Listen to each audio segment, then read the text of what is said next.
তুমি যখন এই চোখে আজরাইলকে দেখবে, তোমার কেউ থাকবে না সাহায্য করা।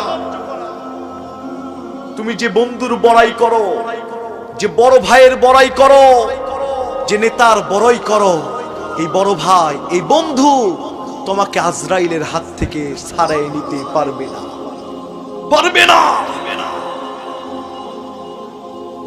কার বড়াই করো? তুমি তো ঈমানদার। তোমার একটাই বড়াই হবে, আমি আল্লাহ, আমাকে নামাজ পড়তে হবে। তুমি হিন্দুর ঘরের সন্তান নও, তুমি মুসলমানের সন্তান। ওই কবরের পৃথিবীর ডান প্রান্তের মাটি ডান প্রান্তে চলে যাবে, বাম প্রান্তের মাটি বাম প্রান্তে চলে যাবে, পশ্চিমের মাটি পশ্চিমে চলে যাবে, পূর্বের মাটি পূর্বে যাবে, উত্তরের মাটি উত্তরে যাবে, দক্ষিণের মাটি দক্ষিণে যাবে।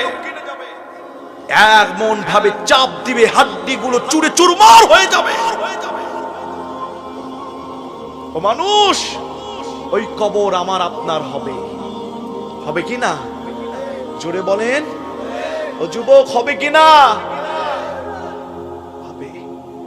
তুমি থাকবে বাদঝাড়ের নিচে, তুমি থাকবে মসজিদের পাশে, তুমি থাকবে গোরস্থানে পুকুরের পাশে। অনন্তকাল যাবে, কেউ যাবে না তোমার কবরে, কেউ যাবে না, কেউ যাবে না। খেলের দুনিয়ায় তামাশা নিয়ে ব্যস্ত হয়েছো, তামাশা ফুরে যাবে, আসল দিশাগুলো দেখতে পাবে।